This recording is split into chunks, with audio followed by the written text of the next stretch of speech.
बच्चों,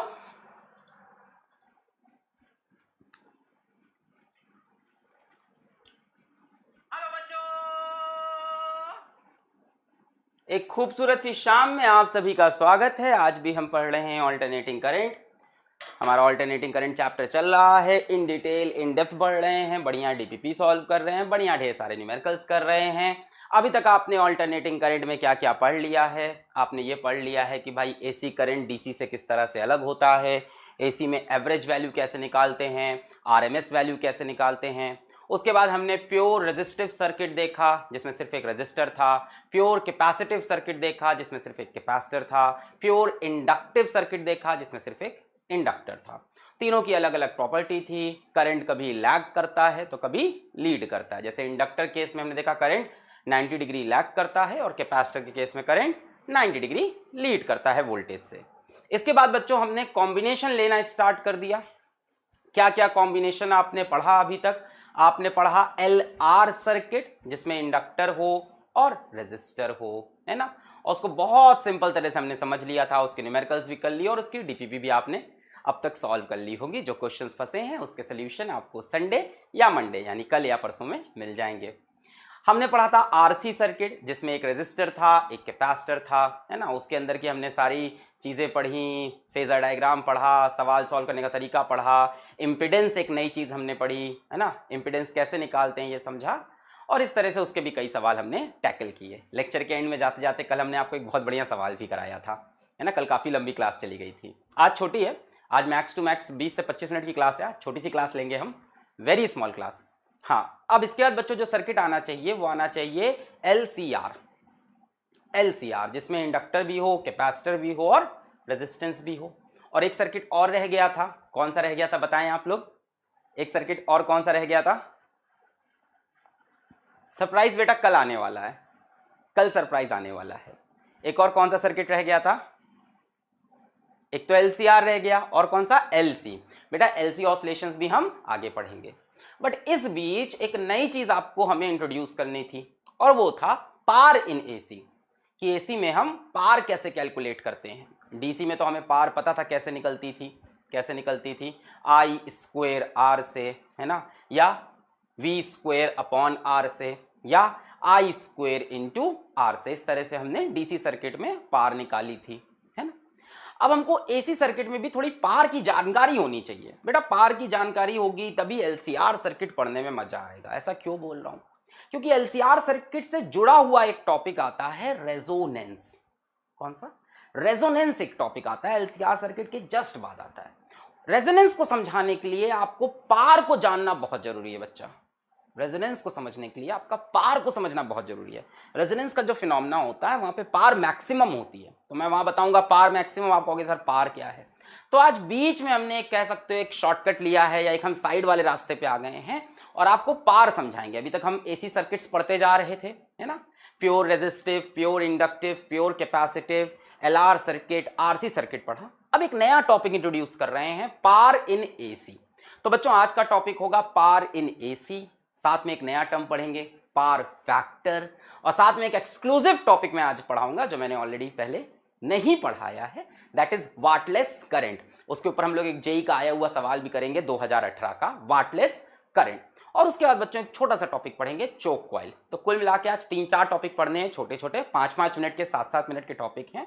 तो हिसाब लगा लो 4 7 28, तो 20 से 25 मिनट का बच्चों ये लेक्चर होने वाला है, बहुत छोटा सा। शुरू किया जाए, मजा आएगा, टॉपिक्स चेंज होंगे, न्यूमेरिकल्स मिलेंगे, बहुत मजा आएगा आज के लेक्चर में। नई नई चीजें हैं, जो बच्चे प्रीवियस लेक्चर देखकर यहां आए हैं उन्हीं को आज के लेक्चर में मजा आएगा। तो स्टार्ट किया जाए। Very good evening, very good evening, very good evening. शुरू किया जाए भाई आज की क्लास, शुरू किया जाए। नहीं, मैं झूठा नहीं हूं, मैं झूठ नहीं बोलता कभी नहीं मैं कभी झूठ नहीं बोलता, मैं बहुत सच्चा आदमी हूं, है ना। ये क्वालिटी मैंने बबीता से सीखी है। Thank you Babita. तो शुरू किया जाए, 1 2 3 लेट्स गो। हेलो बच्चों, क्या हालचाल? बढ़िया एकदम। So I welcome all of you to the super Lakshya batch for class 12 boards, JEE mains and NEET. और अभी हम पढ़ रहे हैं ऑल्टरनेटिंग करंट और आज है उसका लेक्चर नंबर 5। तो बच्चों लेक्चर नंबर 5 में हम क्या पढ़ेंगे? हम थोड़ा सा साइड में हटके एक नए तरह का टॉपिक पढ़ेंगे, पार इन एसी। हमें ये पता है डीसी सर्किट में पार कैसे निकालते हैं, आई स्क्वायर इंटू आर कर दिया, वी स्क्वायर बाई आर कर दिया, वी इंटू आई कर दिया।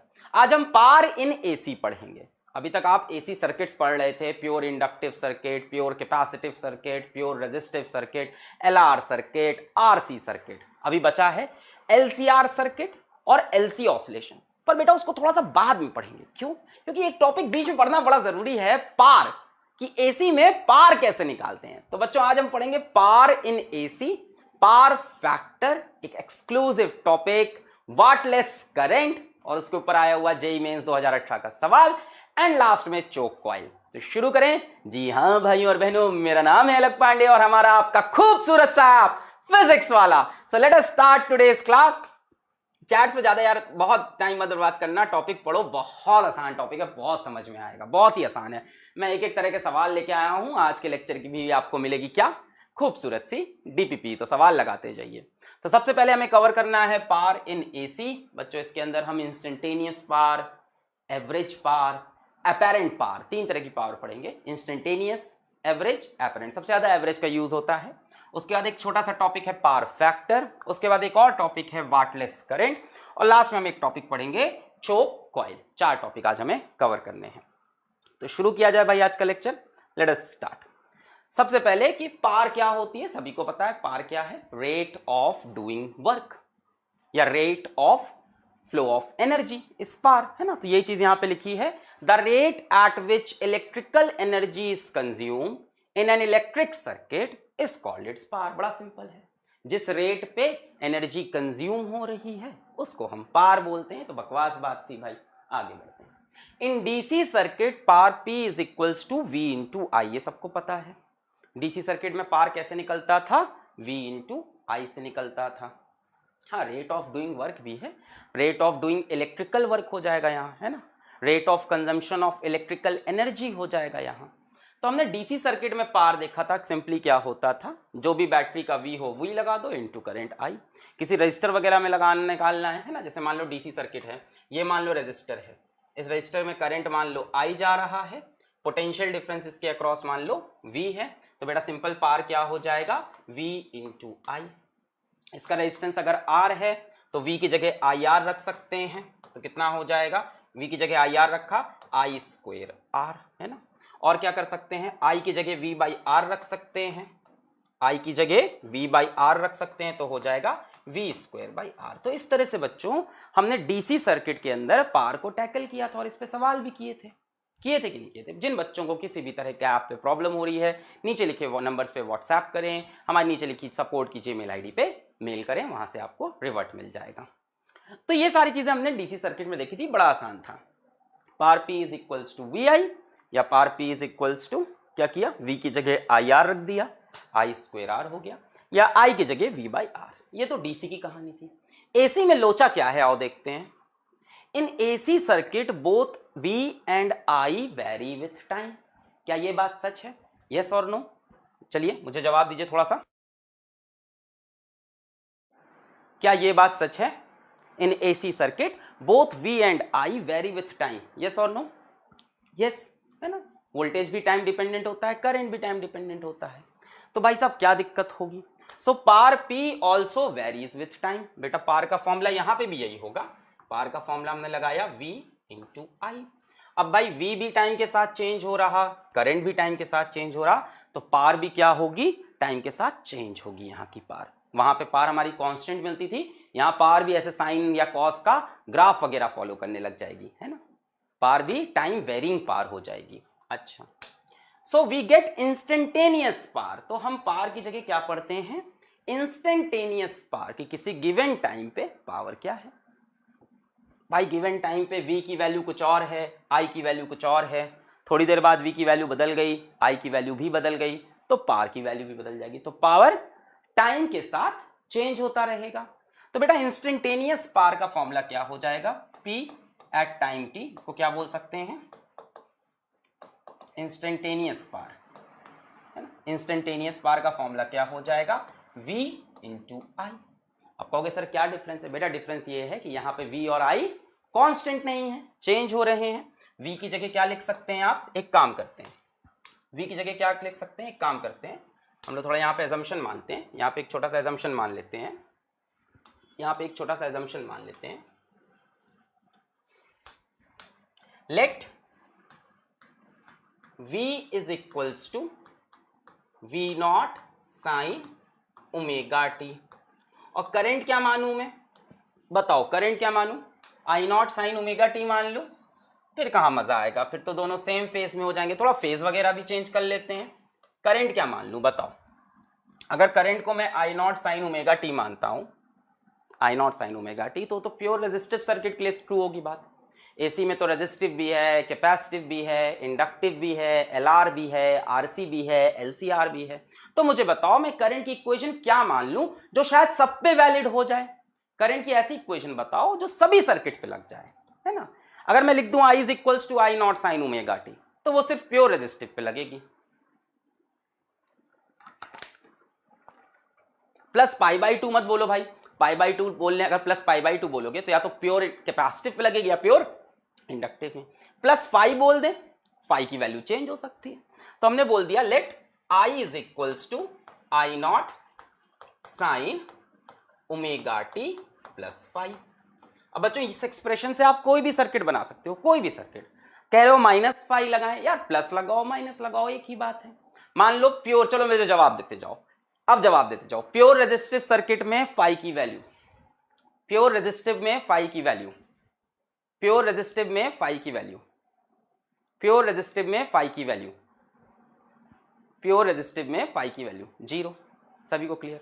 अच्छा, प्योर इंडक्टिव में फाई की वैल्यू, प्योर इंडक्टिव में फाई की वैल्यू जरा बताओ, प्योर इंडक्टिव में बताओ फाई की वैल्यू, प्योर इंडक्टिव में प्लस 90 की माइनस 90, सोच के बोलना। करंट क्या करता है, लैग करता है ना, तो माइनस 90 हो जाएगा, करंट पीछे रहता है इंडक्टिव में। प्योर कैपेसिटिव में बताओ, हाँ सभी लोग सही बता रहे हैं। प्योर कैपेसिटिव में बताइए, प्योर कैपेसिटिव में प्लस 90 हो जाएगा भाई, वहां करंट क्या करता है, लीड करता है, करंट आगे होता है ना। मान लो हमारे पास एलआर सर्किट है, एलआर सर्किट है, तो यहां पे क्या लिख सकते हैं, कुछ माइनस फाई हो जाएगा, फाई की वैल्यू कुछ नेगेटिव होगी। एलआर में क्या होता था, थोड़ा सा पीछे होता था करंट। हमारे पास आरसी सर्किट है, आरसी में क्या होता था, करंट थोड़ा सा आगे होता था, है ना, 30 डिग्री 45 डिग्री 60 डिग्री, तो यहाँ पे क्या हो जाएगा प्लस 60 प्लस 30। बात समझ में आ गई? मतलब ये इक्वेशन वैलिड हो सकती है किसी भी तरह के एसी सर्किट पे। तो हमने एक जनरल इक्वेशन मान ली, V is equals to V not sine omega T, I is equals to I not sine omega T. LR और आरसी में फाई की वैल्यू, हाँ जैसे कल देखा था 53 डिग्री थी, 37 डिग्री थी, तो ऐसा कुछ आ जाएगा, ठीक है, कभी माइनस कभी प्लस। अच्छा, power P at time T V into I, बेटा इसको मैं क्या लिख सकता हूं, v की जगह V not sine omega T, और आई की जगह I not sine omega T plus phi.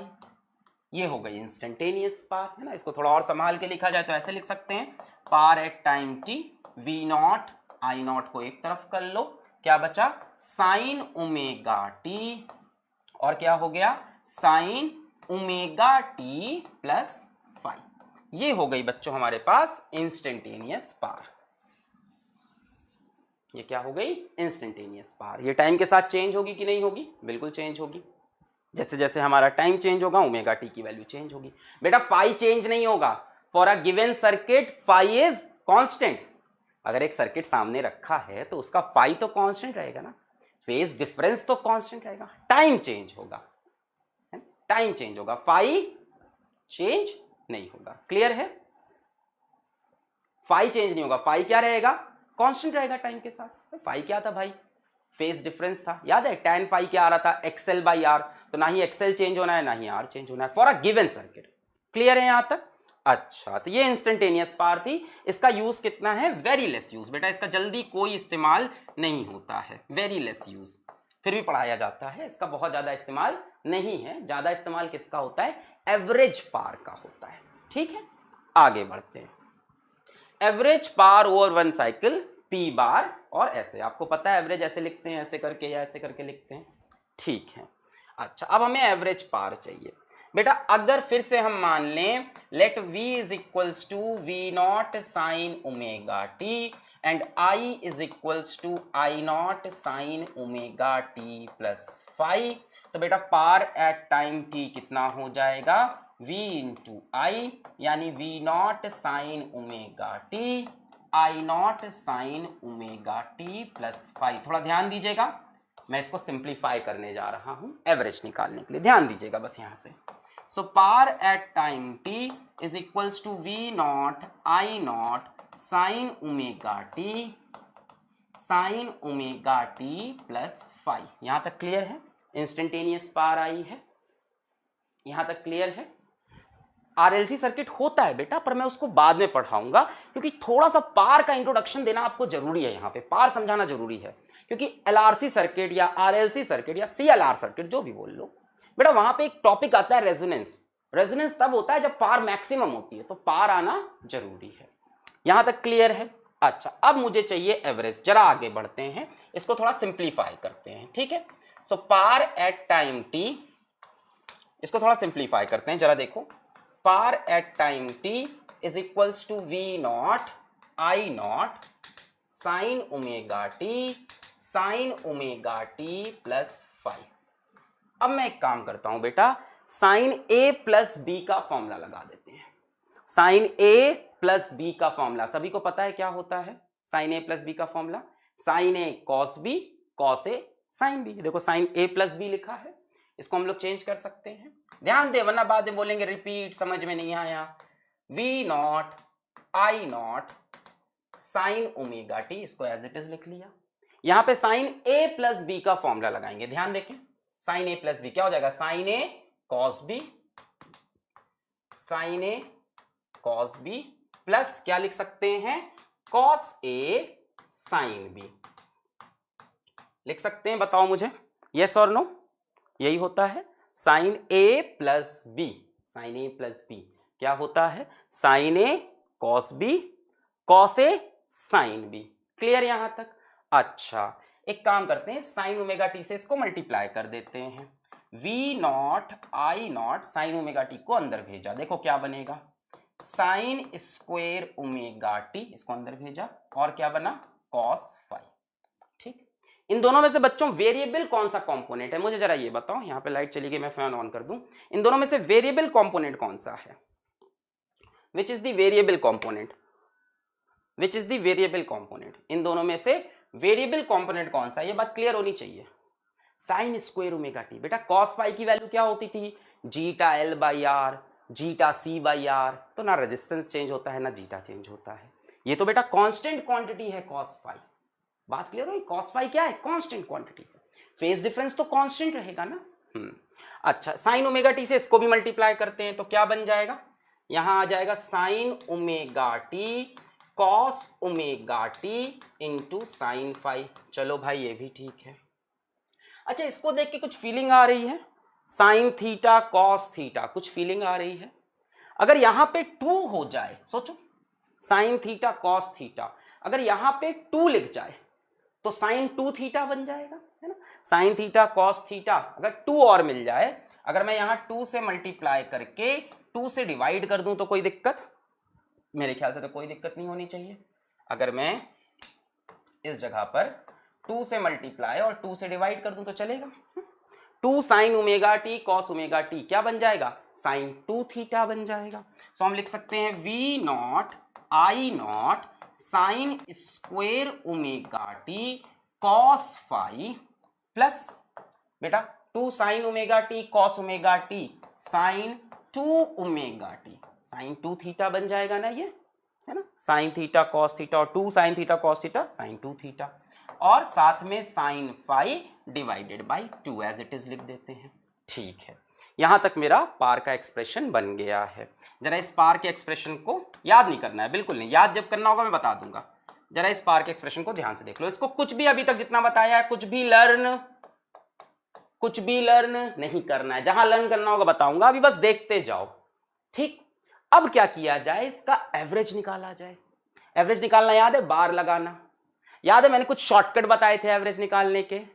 एक साइकिल का अगर हम एवरेज निकालें, साइन थीटा का एवरेज 0, कॉस थीटा का एवरेज 0, साइन स्क्वायर थीटा का average half, cos square theta का एवरेज हाफ। तो वो वाली ट्रिक लगा के ना ये बहुत जल्दी हो जाएगा।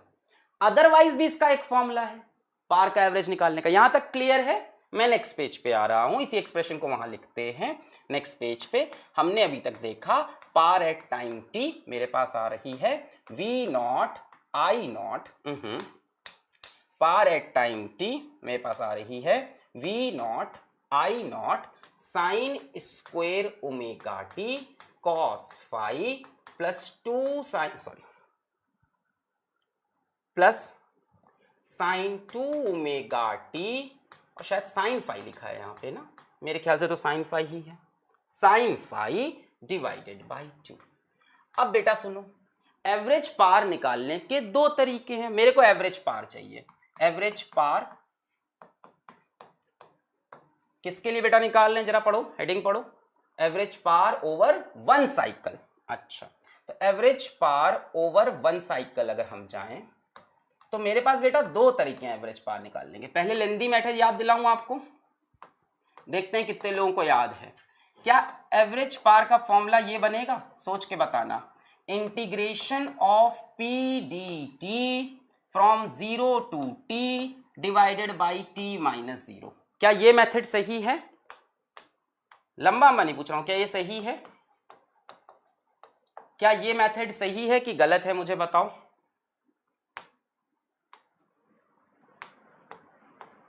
क्या ये मेथड सही है? सभी को पता है पार एवरेज को इंटीग्रल पी डी टी 0 से टी। अब बेटा इतने लंबे एक्सप्रेशन को या तो तुम इंटीग्रेट कर लो अपनी बला से। भाई साहब sign square omega T integrate करने का तरीका याद है ना? क्या करना पड़ेगा, इसको कॉस 2 ओमेगा टी में चेंज करना पड़ेगा, फिर इस तरफ साइन 2 ओमेगा टी को इंटीग्रेट करो, फिर लिमिट लगाओ। ये तो बहुत लंबा मेथड हो जाएगा। भाई साइन स्क्वायर ओमेगा टी को इंटीग्रेट कैसे करेंगे? 1 minus cos 2 omega T divide by 2, sine square theta को इंटीग्रेट करने का तरीका। 1 माइनस कॉस 2 थीटा रखो, फिर इंटीग्रेट, बहुत लंबा हो जाएगा बेटा। तो हम इस मेथड को फॉलो नहीं करेंगे, हम शॉर्टकट यूज करने जा रहे हैं। हम ये मेथड नहीं फॉलो कर रहे, हम शॉर्टकट मेथड यूज करेंगे अपना। शॉर्टकट मेथड याद है सभी को? मैंने सिखाया था आपको एक लेक्चर में specially shortcut method. Simple, power average is equals to P bar, और पी बार लगाने का तरीका याद है, पूरे के ऊपर बार लगा देंगे और बार में सब भी डिस्ट्रीब्यूट हो जाएगा। तो बेटा power average is equals to, इस पूरे के ऊपर बार लगा दिया जाए, V not I not sine square omega T cos phi plus sine 2 omega T. Next page पे चलें क्या? यहां जगह नहीं दिख रही है, आ जाओ नेक्स्ट पेज पे चलते हैं। आ जाओ नेक्स्ट पेज पे चलते हैं। So power at time T मेरे पास है V not I not sine square. अभी कुछ याद नहीं करना है, जब याद करना होगा मैं आपको खुद से बता दूंगा। दिखाई पड़ रहा है यहां तक बोर्ड पे? हाँ, अब power average is equals to P bar, है ना? पी बार, बेटा इस पे बार लगाते हैं पूरे पे, V not I not sine square omega T cos phi plus sine 2 omega T sine phi, इस पूरे के ऊपर बार। बोलो क्लियर है? अच्छा, क्या बार को हम एक एक क्वांटिटी पे गिरा सकते हैं? बेटा वी नॉट का एवरेज क्या आएगा? वी नॉट का एवरेज क्या आएगा? वी नॉट का एवरेज क्या आएगा? वी नॉट आ जाएगा। आई नॉट का एवरेज क्या आ जाएगा? आई नॉट आ जाएगा। कांस्टेंट क्वांटिटी का एवरेज क्या होता है? वही क्वांटिटी। चलो, अब आया sign square omega T. Sign square omega T का एवरेज क्या हो जाएगा? 1/2 हो जाएगा। बेटा कॉस फाई क्या है यहां पे? कॉस फाई का एवरेज क्या होगा?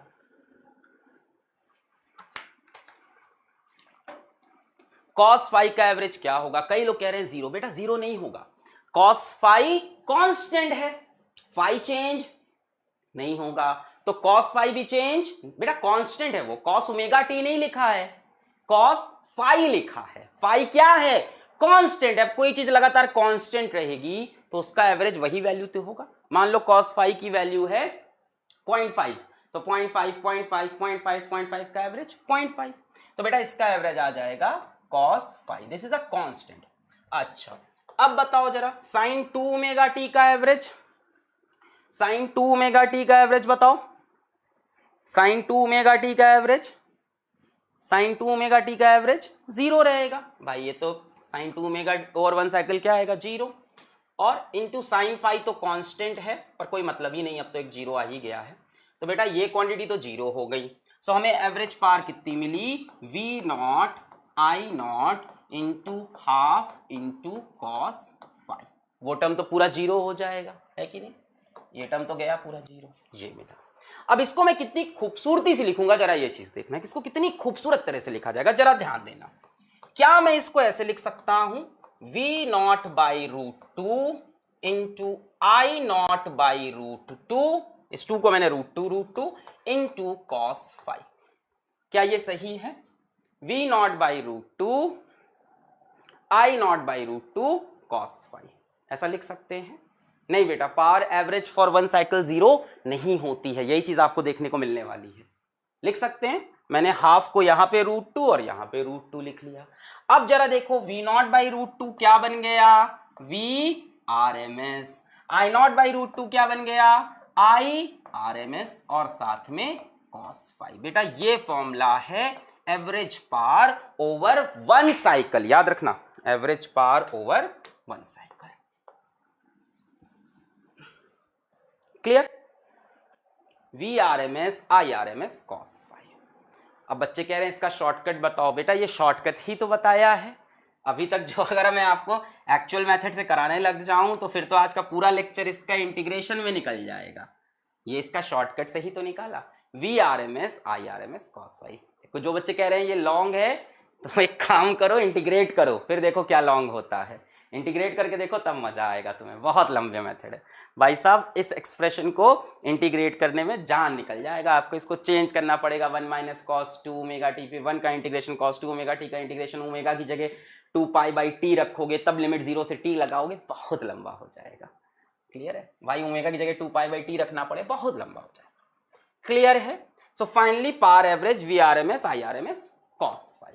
क्लियर, अब याद क्या करना है इसमें से बेटा, एग्जाम के पॉइंट ऑफ व्यू से सिर्फ ये याद करना है, एवरेज पावर का expression V R M S I R M S into cos phi, बस खत्म, सिर्फ ये याद रखना है, V R M S I R M S cos phi.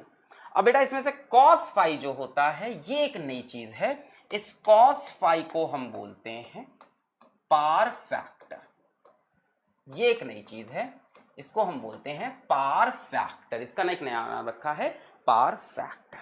Clear, अच्छा पावर फैक्टर क्या आप निकाल सकते हो, जरा सोचो, फाई है क्या, फाई है क्या, भूलो नहीं चीजें, रटो नहीं, फाई है क्या, फेज डिफरेंस है, फाई है क्या, फेज डिफरेंस है।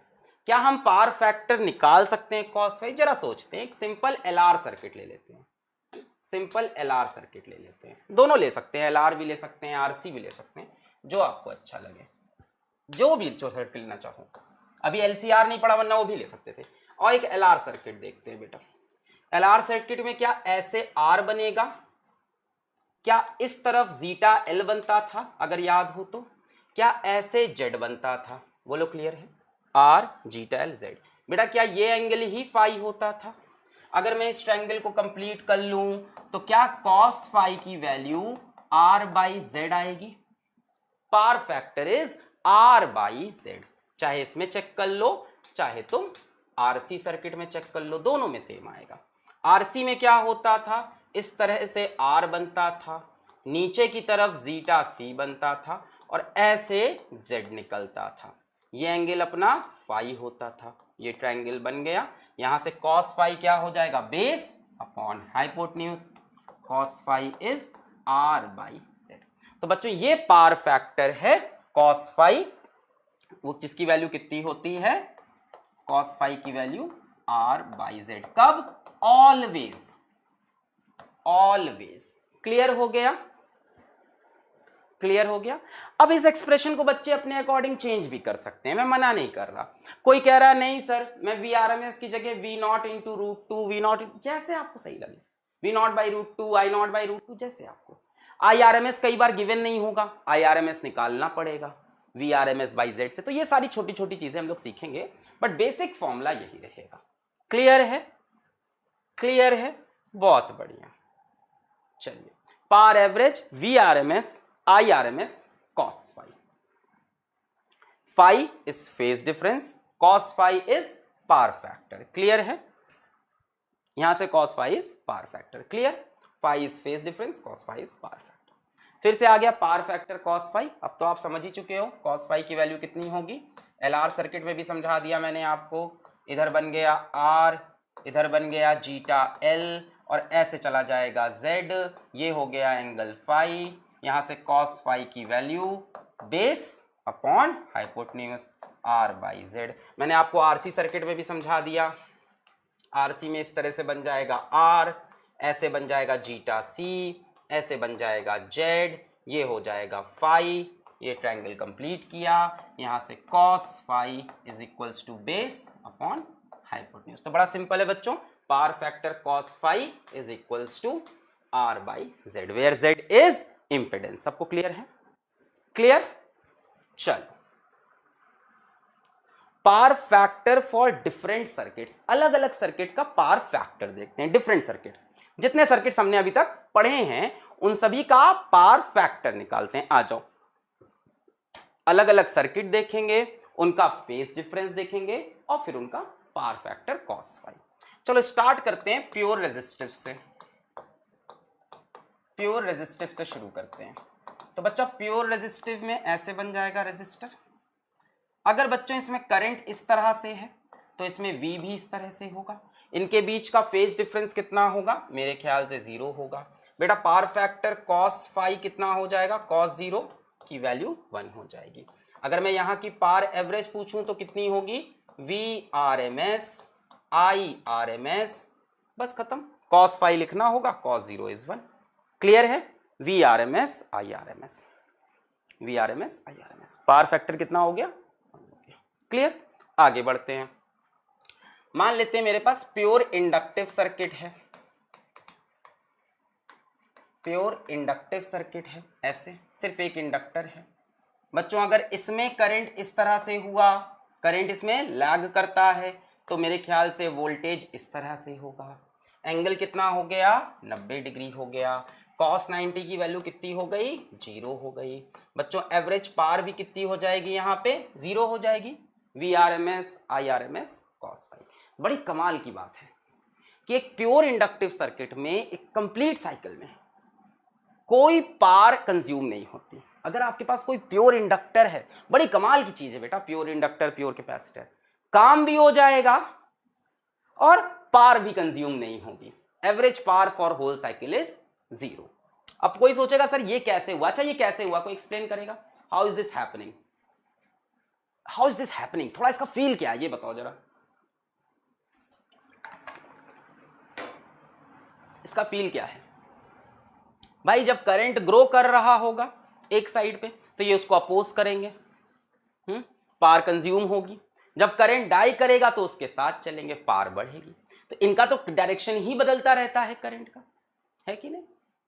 हाँ, इनका कोई रेजिस्टेंस नहीं है, ऐसा समझ सकते हो आप। अच्छा प्योर कैपेसिटिव के बारे में क्या सोचना है आपका? प्योर कैपेसिटिव, प्योर कैपेसिटिव के बारे में क्या सोचना है बेटा? अगर करंट इसमें ऐसे हुआ तो इसमें भी शायद V ऐसे हो जाता है। इसमें करंट लीड करता है, एंगल इसका भी 90 डिग्री हो जाएगा।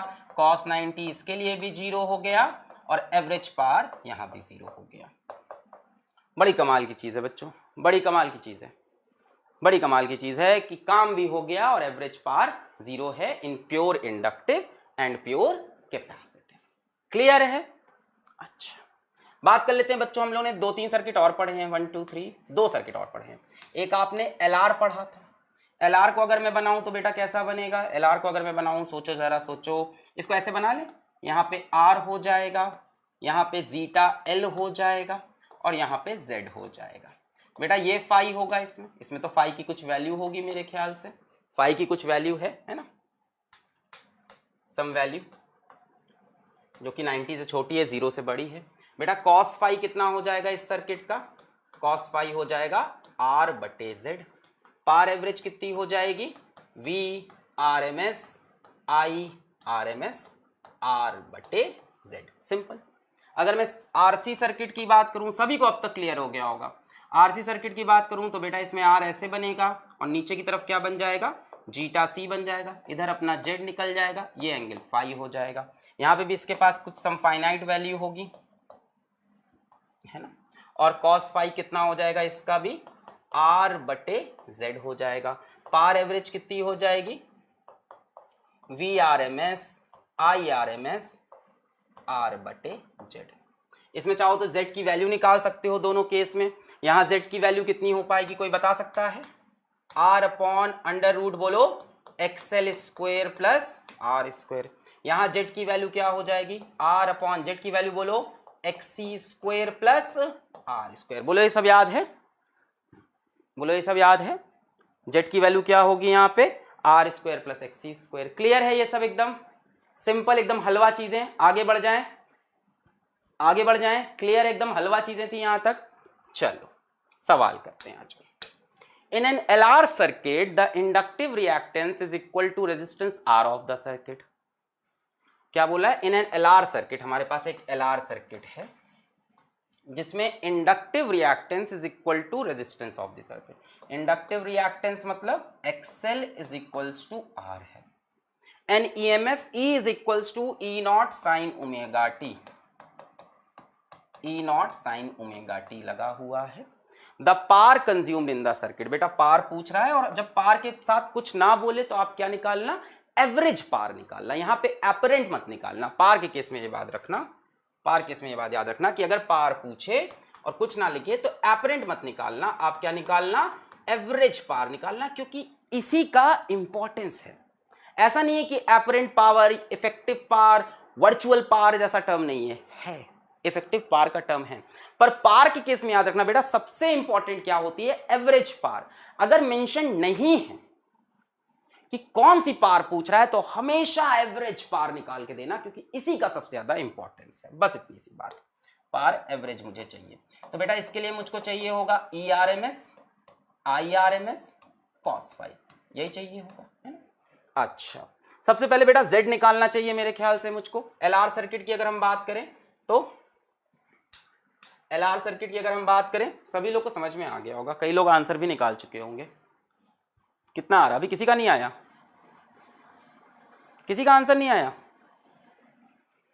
आ जाओ देखते हैं, आ जाओ। यहां से हम लोग कॉस फाई भी निकालते हैं, जेड भी निकालते हैं, तो सब निकालते हैं। आ जाओ, एक काम करो, पहले पार एवरेज देखो क्या है। पार एवरेज है E R M S, E R M S तो निकाला जा सकता है ना, ई आर एम एस, और क्या है आई आर एम एस। यार करंट निकालने की कोई तरीका तो पता नहीं मुझको, क्या मैं आई आर एम एस को ई आर एम एस बटे जेड बोल सकता हूं into power factor cos phi, बोलो बोल सकता हूं। एपरेंट मतलब बेटा, एपरेंट का मतलब बताएंगे जब पढ़ाएंगे अभी आगे। एपरेंट मतलब इफेक्टिव, जैसे दिख रहा हो, जो इफेक्टिव वैल्यू थी आरएमएस वाली चीज है ना, उसको बोलते हैं एपरेंट। हाँ, और यहाँ पे कॉस फाई, भाई ई आर एम एस तो ऐसी, आई आर एम एस तो ऐसी निकलेगा, ई आर एम एस बटे जेड। तो बेटा जेड निकालना पड़ेगा सबसे पहले मुझे, तो ये हो जाएगा आर, ये हो जाएगा जीटा एल, और ये हो जाएगा जेड, ये हो जाएगा फाई।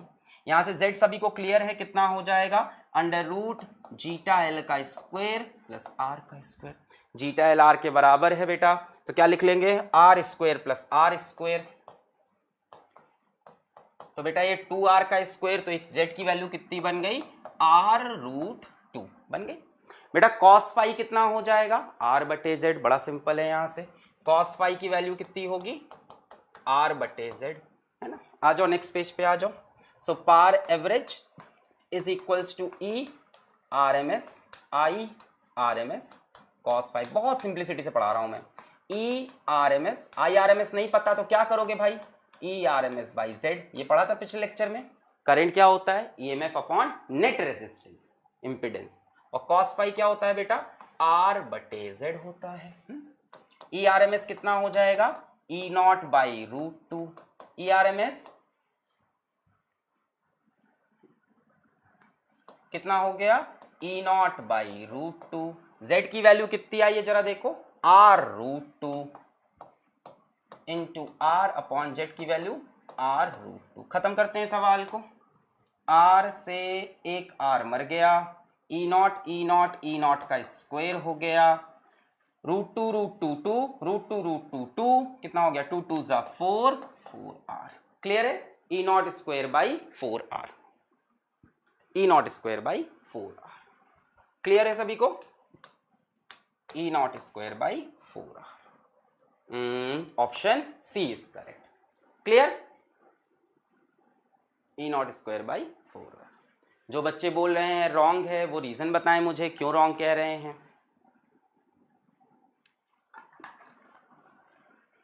बताएं बताएं।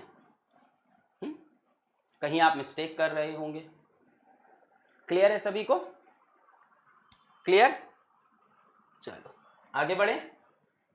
क्लियर है बेटा, सिंपल था, इन्होंने बोला zeta L is equals to R, बेटा जेड की वैल्यू कितनी होगी,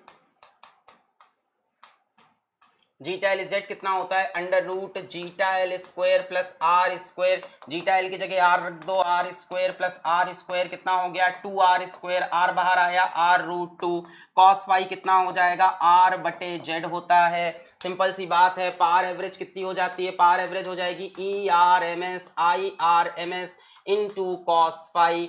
IRMS पता नहीं है तो IRMS की जगह ERMS बटे जेड रख देंगे, इनटू कॉस फाई कर देंगे। ERMS कितना हो जाएगा E0 बाई √2, ERMS कितना हो जाएगा E0 बाई √2, जेड की वैल्यू कितनी है हमारी r√2, कॉस फाई कितना हो जाता है r बटे जेड, जेड की वैल्यू कितनी है हमारी r√2, r से r मर गया, E0 इंटू E0 का स्क्वायर √2 2 2 जा 4 4r। बोलो क्लियर, बोलो क्लियर, अब क्लियर, बहुत बढ़िया। चलो आगे बढ़ते हैं, next question. 22.5 upon pi microfarad capacitor and 3000 ohm resistance are joined in series to an AC source of 200 volt and 50 second inverse frequency. The power factor of the circuit and the power dissipated in it will be respectively। दोनों चीज पूछी है हमसे, power factor भी पूछा है और power dissipated भी पूछा है, दोनों चीज पूछी है। जरा ध्यान से देखो, एक कैपेसिटर है एक रेजिस्टर है, मेरे ख्याल से किसकी बात हो रही है, आरसी सर्किट की बात हो रही। एक कैपेसिटर दिया है एक रेजिस्टर दिया है, रेजिस्टेंस कितना दे रखा है 3000 ओम और कैपेसिटेंस कितना दे रखा है 2.5 बटे पाई माइक्रोफैरेड, ये दे रखा है। बेटा हमें सबसे पहले मेरे ख्याल से Z निकालना पड़ेगा, Z के लिए हमें XC की वैल्यू चाहिए, तो आओ सबसे पहले XC निकाल लेते हैं। XC कितना होता है 1/ωc या 1/2πfc। भाई निकालना पड़ेगा कि नहीं, power factor cos phi r बटे जेड, जेड के लिए क्या चाहिए होगा XC, तो XC निकालना पड़ेगा, कितना हो जाएगा XC 1/2π, फ्रीक्वेंसी कितनी दे रखी है 50 हर्ट्ज, फ्रीक्वेंसी देखो 50 दे रखी है, 50 इंटू कैपेसिटेंस कितना है 2.5 बटे pi into 10 to the power -6।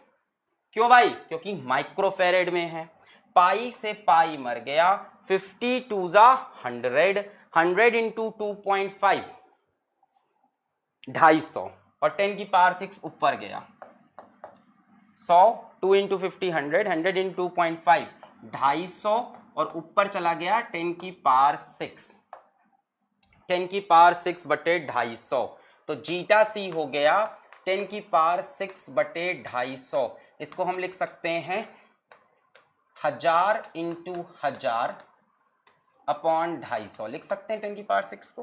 बेटा 0 से 0 कैंसिल, 25 4 जा 100, कितना आ गया 4000 जीटा सी। जीटा सी 4000 है, आर 3000 है। क्या आप जेड तुरंत निकाल सकते हो, बड़ा ही आसान है भाई, यहाँ से जेड निकालना। जेड क्या होगा अंडर रूट जीटा सी का स्क्वायर प्लस आर स्क्वायर, यानी अंडर रूट 4000 का square 4 into 10 to the power 3 का square plus 3 into 10 to the power 3 का स्क्वायर, ये 5000 आ जाएगा भाई। 10 टू द पावर 3 का स्क्वायर, 10 टू द पावर 3 का स्क्वायर कॉमन लिया, बाहर आके 10 की पावर 3, 4 स्क्वायर प्लस 3 स्क्वायर 5 का स्क्वायर यानी 5, कितना हो गया 5000, किसमें ओम्स में। क्लियर, 5000 ओम्स, 5000 ओम। सबसे पहले पावर फैक्टर निकालते हैं, पावर फैक्टर निकाल देते हैं। पावर फैक्टर बेटा cos फाई कितना होता है, R बटे Z होता है। R की वैल्यू कितनी है 3000, Z की वैल्यू कितनी है 5000, 000 कैंसिल, 3/5 0.30 0.6 पावर फैक्टर। क्लियर, 0.6। बेटा एंगल नहीं निकालना है, कई लोग 37 डिग्री बता रहे हैं, एंगल नहीं निकालना है, ना ना ना ना ना ना ना ना ना, cos फाई बताना है, फाई की वैल्यू नहीं चाहिए, cos फाई की वैल्यू चाहिए। क्लियर है ना बेटा, एंगल नहीं बताना, एंगल कहां पूछा है, पावर फैक्टर cos फाई होता है, फाई नहीं होता है। 53 डिग्री 37 डिग्री ये नहीं बताना है मुझे cos फाई की वैल्यू चाहिए, पावर फैक्टर की वैल्यू चाहिए।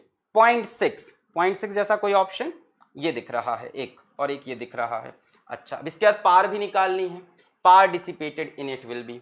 बेटा पावर क्या होगी, average power VRMS IRMS into cos phi, यही होगा बेटा। VRMS शायद सवाल में गिवन है, AC source 200 volt and 50 hertz. 200 volt क्या है VRMS, तो VRMS तो मेरे को पता है, सो VRMS IRMS ये क्या लिख दूं, VRMS बटे Z लिख दूं, करंट पता नहीं मुझको, इनटू cos फाई लिख देते हैं।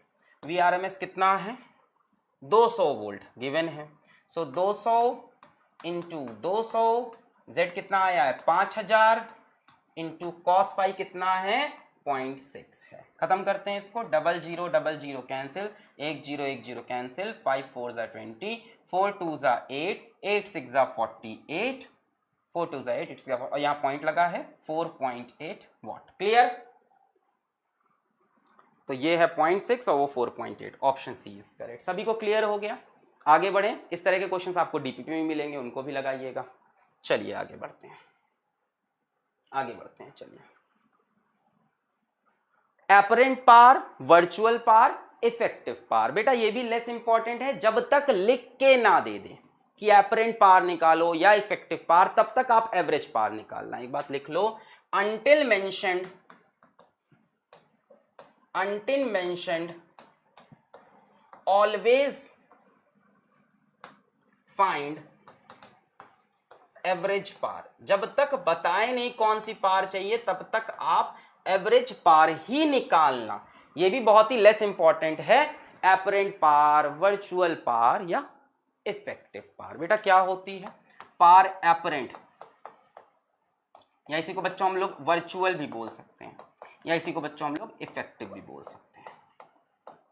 ये होती है बेटा VRMS into IRMS, simple RMS power कह सकते हो इसको आप RMS पावर भी कह सकते हो, VRMS इंटू IRMS। ये भी बच्चों एक लेस इंपॉर्टेंट है, जब तक डायरेक्टली बोल ना दे कि ये चीज चाहिए, तब तक ये निकाल के आप मत देना। क्लियर है, इसकी कोई डेरिवेशन नहीं बेटा, सिंपल सी बात है। वो पूछ रहा है RMS पावर क्या होगी, RMS पावर क्या होगी, VRMS IRMS, खत्म।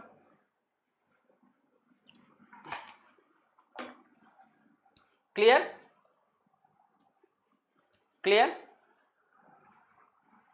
Next wattless current. बच्चों एक नया टॉपिक, इंपॉर्टेंट टॉपिक, इसको जरा आराम समझते हैं। वॉटलेस करंट, वाट किसकी यूनिट होती है, वाट लग गई, वाट किसकी यूनिट होती है, वाट किसकी यूनिट है,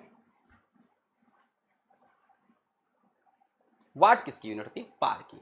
वाटलेस करंट यानी पारलेस करंट, ऐसा करंट जिसकी कोई पार ना हो, वाटलेस करंट। यानी आप इसको सोच सकते हो पारलेस करंट, पारलेस करंट, ऐसा करंट बच्चों जिसकी कोई पार ना हो, इसको बोलते हैं वाटलेस करंट। अब जरा देखो ये क्या है, मान लेते हैं बेटा हमारे पास कोई एक नॉर्मल एसी सर्किट है जिसमें let V is equals to V0 sine omega T, एकदम simple, and I is equals to I0 sine omega T plus 5। Simple सा सर्किट मान लिया, कोई भी हो सकता है, LR सर्किट, RC सर्किट, कोई भी हो सकता है, ठीक है। कुछ आउट ऑफ सिलेबस नहीं बेटा, जेईई मेंस का सिलेबस हम लेके चल रहे हैं, नीट का सिलेबस सब है, अभी 2018 में सवाल दिखेगा इसका। अगर मैं इसको बेटा यहाँ पे एक सिंपल डायग्राम बनाऊं इसका, अगर मैं V को यहां बना दूं, यहां मैंने बना दिया मान लो VRMS इस तरह से, सो IRMS किधर बनेगा सोच के बताना, IRMS इसके ऊपर बनेगा या IRMS इसके नीचे बनेगा, सोच के बताइए। अगर मैंने सिंपली यहां पे इस तरह से बना दिया VRMS, इस तरह से मैंने बना दिया VRMS, तो IRMS किधर बनेगा, इसके ऊपर को बनेगा कि इसके नीचे को बनेगा, ऊपर बनेगा, सभी को क्लियर है, +5 पे। तो बेटा यहां से फाई एंगल पे मैंने बना दिया IRMS, कितने एंगल पे, 5 एंगल पे। अब देखो ये कौन सा करंट है, वाटलेस करंट। अब ना हम क्या करेंगे, इस करंट के दो कंपोनेंट देखेंगे, इस करंट के दो कंपोनेंट करने जा रहे हैं हम, ध्यान दो, हम करंट के दो कंपोनेंट देखेंगे, हम करंट के दो कंपोनेंट। इस करंट का एक कंपोनेंट इधर आएगा, जरा इस कंपोनेंट के बारे में बताइए, किधर, इधर एक कंपोनेंट इधर आएगा और एक कंपोनेंट इधर आएगा, ठीक है ना। ये वाला कंपोनेंट बताओ कितना होगा, हाँ 5 0 हो सकता है, बिल्कुल हो सकता है बेटा, हमने कब मना किया, 5 कोई भी वैल्यू सकता है, वेरिएबल। यहां कितना होगा करंट, यहां कितना कंपोनेंट होगा, इधर कंपोनेंट होगा IRMS cos phi, और इधर कितना कंपोनेंट आएगा, IRMS sin phi, इधर आ जाएगा IRMS sin phi, इधर आ जाएगा IRMS cos phi। बोलो सही है, एक कंपोनेंट इधर, एक कंपोनेंट इधर, क्लियर है, ठीक है ना।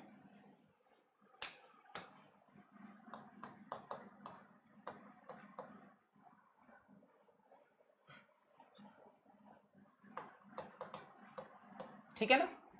अब मैं दोनों कंपोनेंट की पार निकालूंगा, दोनों कंपोनेंट की पार निकालूंगा, we will find power due to both components. हम दोनों कंपोनेंट के बच्चों पार निकालेंगे, आ जाओ पहले निकालते हैं power due to IRMS cos phi।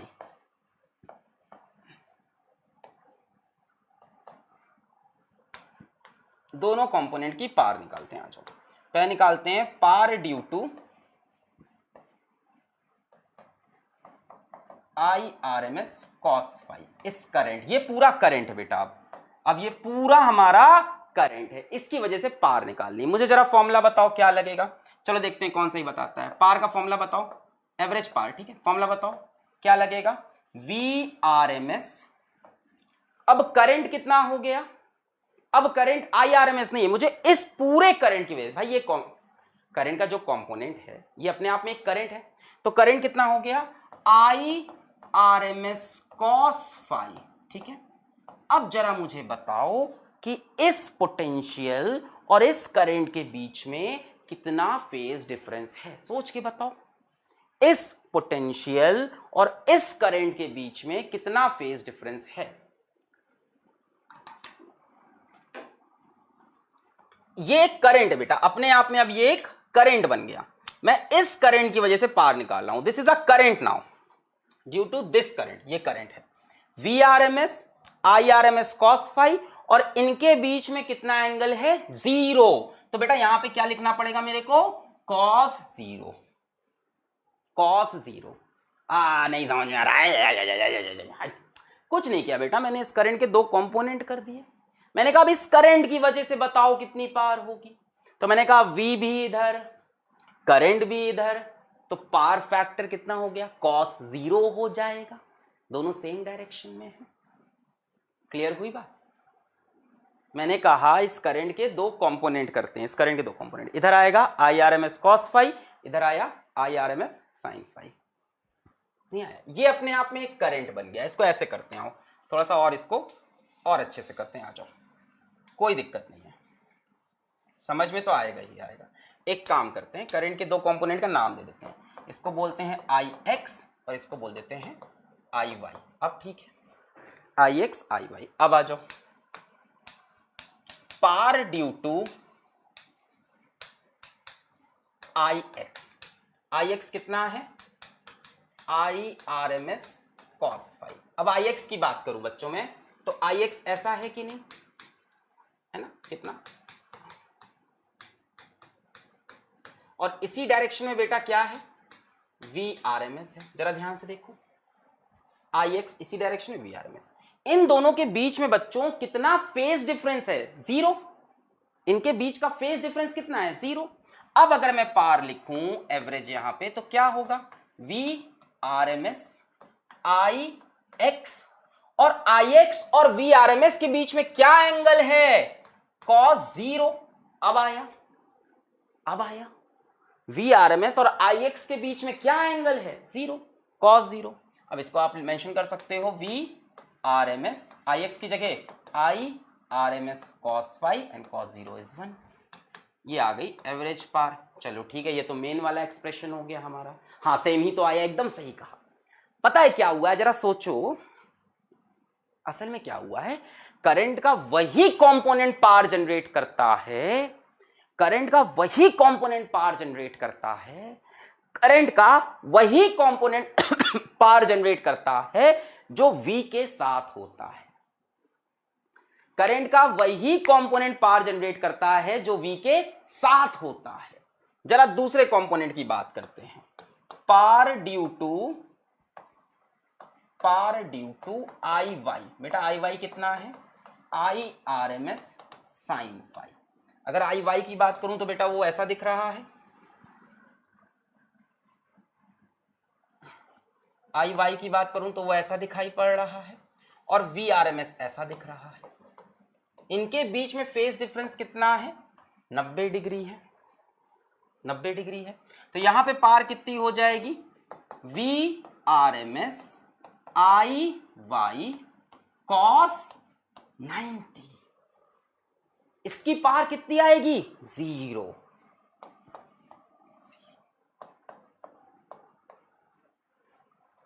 बेटा ये जो करंट है ना, ये पारलेस करंट है। ये जो करंट है ये कैसा है, पारलेस करंट है। कई बच्चे यहां पे आर्ग्यू कर रहे हैं करंट स्केलर है कि करंट वेक्टर है। बेटा करंट फेजर है हमारे लिए, एंटी क्लॉकवाइज रोटेटिंग वेक्टर। यहां पे करंट कांस्टेंट नहीं है, करंट अपना डायरेक्शन भी चेंज कर रहा है, करंट अपना मैग्नीट्यूड भी चेंज कर रहा है। हमने इसको क्या बोल दिया, फेजर बोल दिया, एंटी क्लॉकवाइज रोटेटिंग वेक्टर। हाँ भाई, तो क्या समझ में आया हमें, V R M S I Y cos 90 0। क्या ये करंट कोई पावर जनरेट कर रहा है, नहीं कर रहा है। तो हमें पता चला I R M S sine phi generates no power. तो बेटा इसी को हम क्या बोल देते हैं, I R M S sine phi को, इसको हम क्या बोल देते हैं, वाटलेस करंट। करंट का component which is perpendicular to V, that is called wattless current. simple that is called watt। हाँ मतलब कि प्योर कैपेसिटर में, प्योर इंडक्टर में सिर्फ वाटलेस करंट होता है। एकदम सही बोला, एक बच्चे ने कमेंट किया, एकदम सही कमेंट किया, प्योर कैपेसिटर में, प्योर इंडक्टर में सिर्फ और सिर्फ वाटलेस करंट होगा। Clear, I R M S sine phi, clear है, बहुत बढ़िया। तो हम बोल सकते हैं बच्चों वाटलेस करंट क्या है, what is wattless current. Wattless current ऐसे लिख सकते हो, कंपोनेंट ऑफ करंट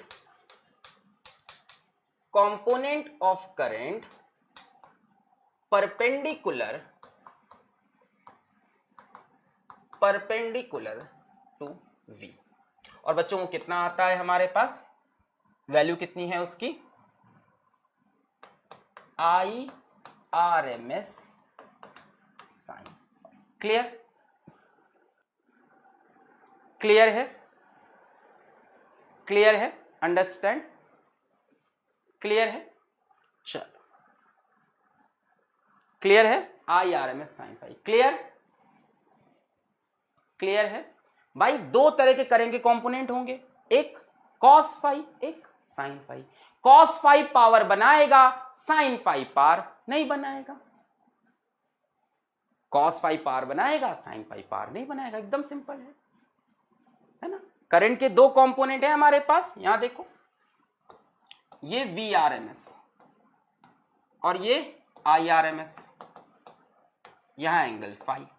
करंट के दो कंपोनेंट है बेटा, एक इधर कंपोनेंट, एक इधर कंपोनेंट। ये कितना है Irms cos फाई, यही तो पावर बनाया Vrms Irms cos फाई। और इधर कितना आया Irms sin फाई। ये वाला कंपोनेंट V के साथ 90 डिग्री पे है, ये कोई पावर जनरेट नहीं करता है। आप ऐसे सोच सकते हो कि ये वाला करंट किसमें है, प्योर इंडक्टिव का है, प्योर कैपेसिटिव का है, वोल्टेज से कैसा है 90 डिग्री पे है, तो ये कोई पावर जनरेट नहीं करेगा। क्लियर। चलो सवाल, in an AC circuit the instantaneous EMF and current are given by EMF is 100 sin 30t, current is 20 sin 30t minus pi by 4. In one cycle of AC, the average power consumed by the circuit and the wattless current are respectively. दो चीजें पूछी है, average power पूछा है पहले, power average E RMS I RMS cos phi.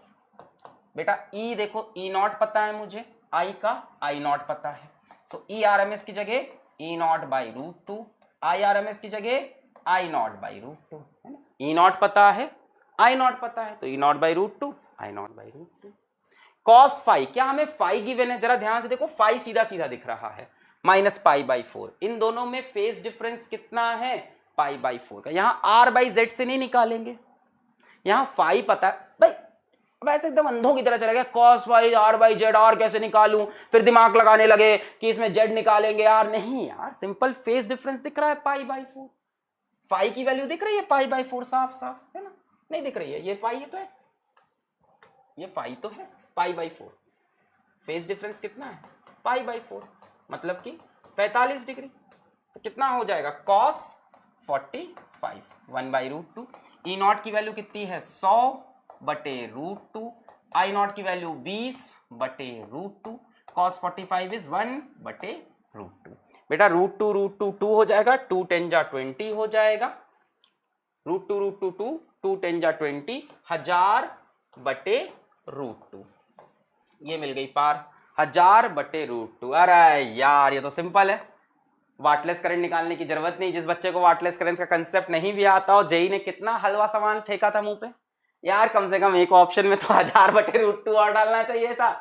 ये तो वही बात हो गई कि पहला निकालो और आगे बढ़ जाओ साहब।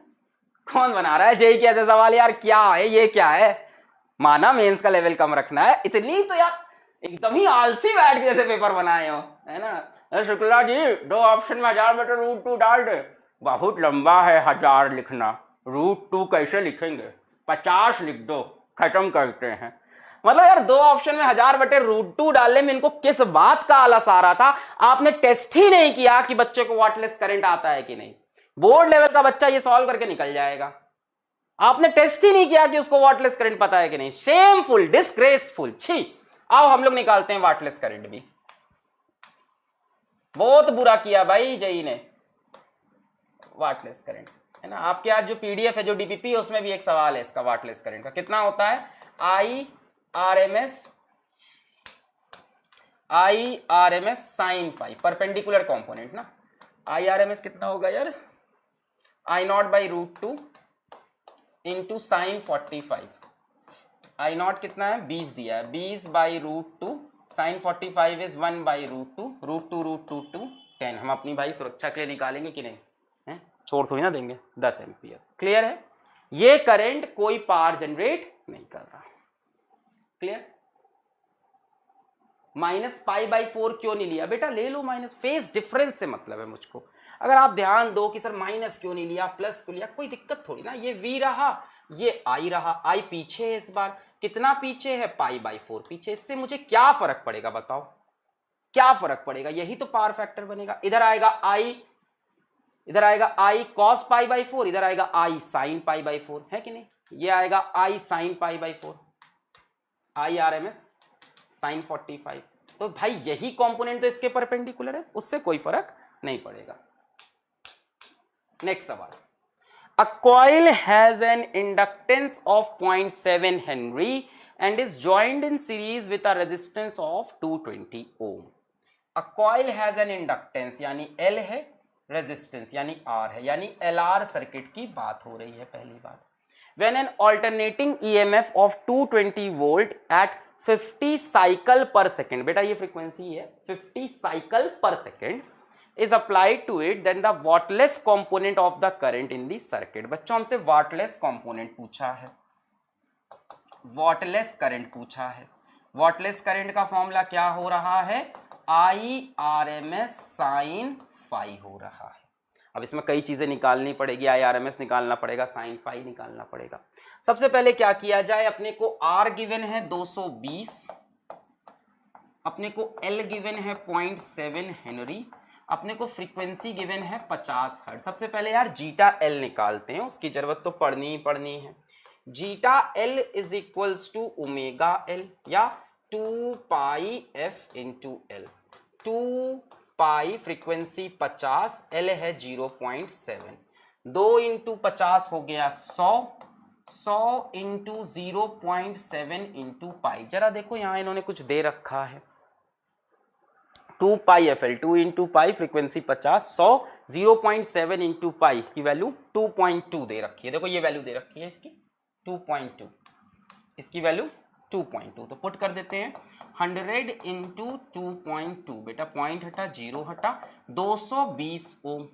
यानी जीटा L और R बराबर है, जीटा L और R बराबर है.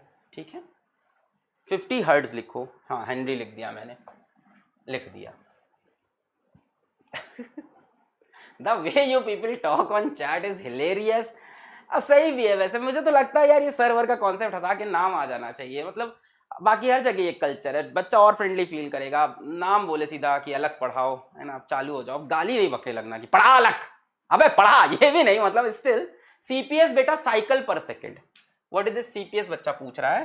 बेटा CPS है साइकिल पर सेकेंड. कितनी साइकिल पर सेकेंड, यही तो फ्रीक्वेंसी होती है कि एक सेकेंड में कितनी साइकिल चले, एक सेकेंड में कितनी कंप्लीट साइकिल, साइकिल पर सेकेंड. अच्छा और Z निकाल लिया जाए, Z की जरूरत तो पड़नी ही है. Z is equals to under root zeta L का स्क्वायर प्लस R का स्क्वायर, यानी अंडर रूट 220 का स्क्वायर प्लस 220 का स्क्वायर. 220 ही आ रहा है कि कुछ और है, 220. बेटा इसको रिपीट हो गया तो हो जाएगा 220 रूट 2, यही हो जाएगा. 2 बार हो गया तो 220 रूट 2. Z मिल गया. पावर फैक्टर की जरूरत है क्या हमें, नहीं, हमें साइन फाई की जरूरत है.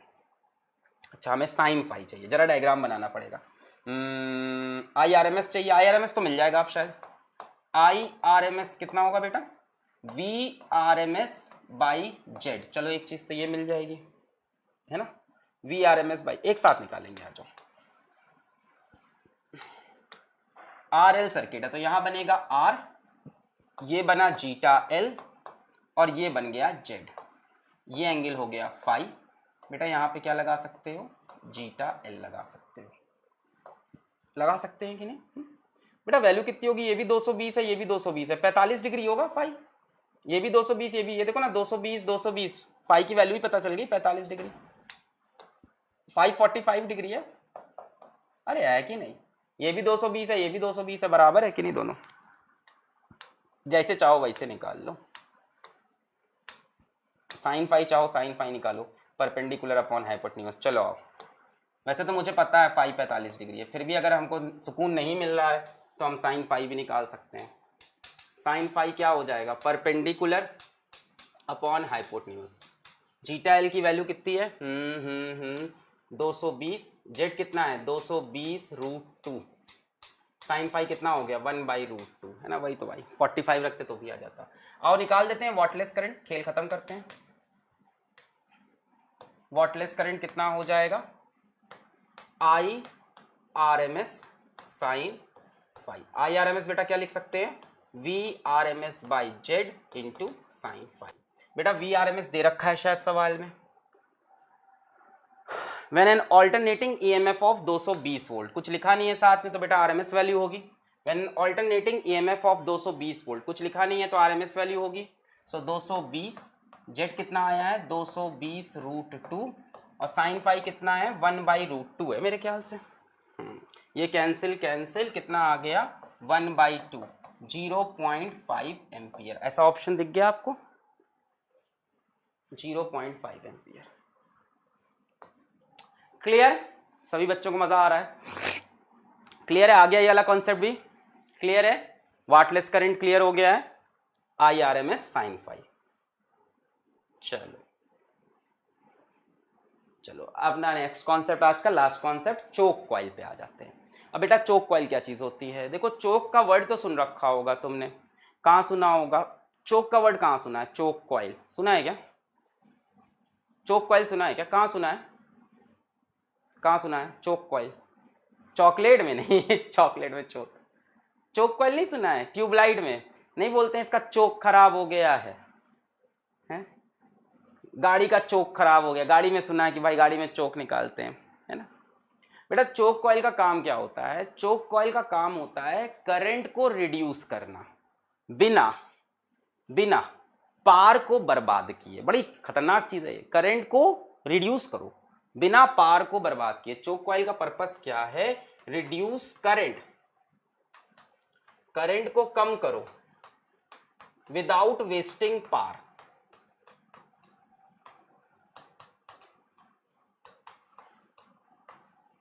इसका पर्पस क्या है? Reduce current without wasting power. ठीक है, ये पर्पस था। चलो कहानी समझते हैं। कहानी क्या है?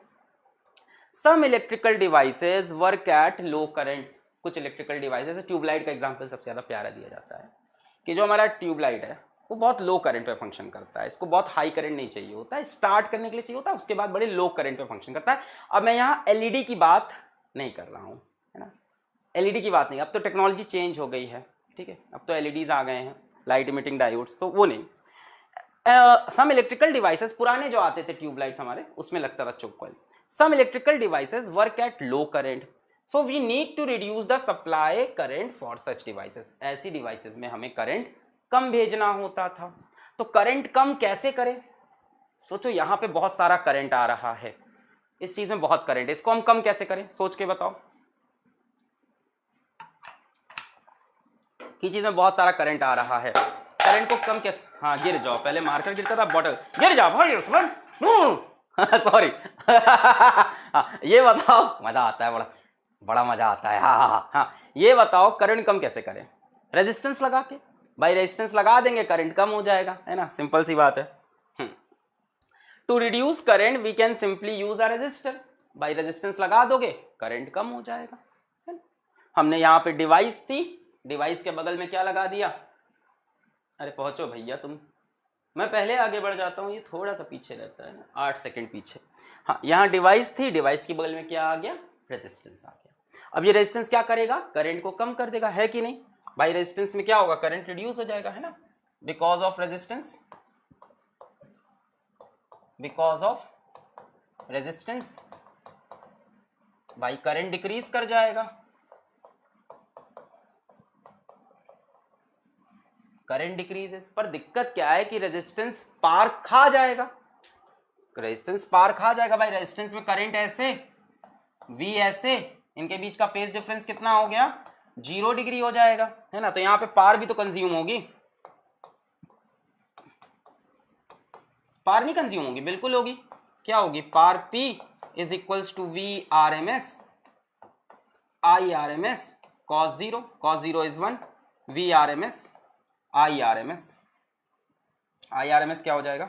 V बाई जेड बोल सकते हैं, सिंपल V RMS,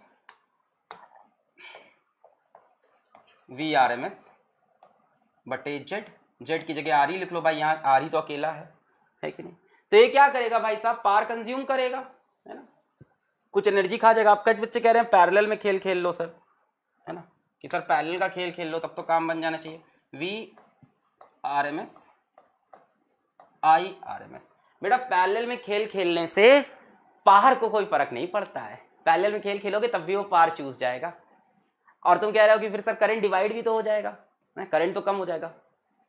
पैरेलल से क्या होगा? जरा दिमाग लगाते हैं, सोचते हैं। आप लोगों के साथ मैं बैठता हूँ अभी नई चीज सोचता हूँ। पैरेलल में लगाया तो क्या हुआ? करंट डिवाइड हुआ, करंट डिवाइड हुआ, ठीक है, यहाँ करंट तो कम हो गया, ठीक है, तुम्हारी ये बात तो सही है कि पैरेलल में लगाएंगे यहाँ करंट कम। पर बेटा उसमें जो करंट जाएगा रेजिस्टेंस में वो पार नहीं खाएगा, पार तो खाएगा ना। अब क्या करें? अब क्या करें, ये पार खा रहा है ना, एनर्जी खा रहा है, करंट तो रिड्यूस हुआ पर पार भी वेस्ट हो रही है। The problem with using resistor is that though it reduces the current it also consumes large amount of electric power. Resistance के साथ दिक्कत क्या है, वो पार भी तो कंज्यूम कर रहा है, रेजिस्टेंस पार भी तो कंज्यूम करेगा। कितनी पार कंज्यूम करता है, सिंपल अगर हम बताएं आई स्क्वायर आर, सिंपल टर्म्स में जितना ज्यादा रेजिस्टेंस होगा उतनी ज्यादा पावर कंज्यूम कर लेगा। अच्छा, अब इसका सोल्यूशन क्या है, so instead we use a choke coil. इसका सोल्यूशन है चोक कॉइल को यूज करो, करंट को कम करो, पावर को कम ना करो। क्या होता है चोक कॉइल बेटा, a choke coil is a series LR circuit with large L and small R. ये बात याद रखना, ये बात याद रखना। अ चोक कॉइल क्या होता है, कुछ नहीं है, एक सीरीज एलआर सर्किट को चोक कॉइल बोलते हैं। अ सीरीज एलआर सर्किट, इसी को क्या बोल दिया, choke coil, with large L and small R. Inductance बड़ा हो, रेजिस्टेंस छोटा हो, चोक कॉइल आर। रेजिस्टेंस छोटा, इंडक्टेंस बड़ा। आर कैसा होना चाहिए हमारा, आर हमारा स्मॉल हो, जितना स्मॉल हो सके, नेग्लेजिबल हो सके तो नेग्लेजिबल, जितना स्मॉल हो सके, जितना छोटू हो सके, जितना छोटा उतना बढ़िया। और एल हमारा लार्ज हो। अब एल को ये मत कहना कि जितना ज्यादा उतना अच्छा हो, ऐसा नहीं, एल बस लार्ज होना चाहिए। अच्छा, ये रहा चोक कॉइल। बेटा इसका आर क्या है, इसका आर क्या है, स्मॉल है, एल क्या है, लार्ज है।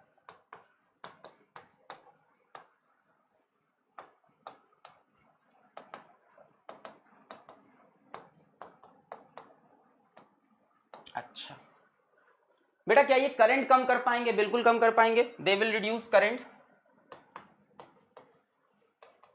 Reduce current due to impedance, reduce current due to impedance z। बेटा z कितना हो जाएगा, under root XL square plus R square. बेटा XL बड़ा होगा क्योंकि L बड़ा है, XL square plus R square, है ना। तो हम बोल सकते हैं z will be large as XL will be large by inductance, जितना बड़ा होगा XL उतना बड़ा होगा, है कि नहीं। इंडक्टेंस जितना बड़ा होगा XL उतना लार्ज होगा, Z large so XL is large, काम बन गया। बेटा Z लार्ज होगा तो करंट की बात करें, IRMS is equals to VRMS बटे Z। Z जितना बड़ा करंट उतना छोटा, तो एक काम तो हो गया, पहला पर्पस तो हमारा हो गया। पहला पर्पस क्या था, करंट को छोटा करना। पहला पर्पस क्या था, करंट को छोटा।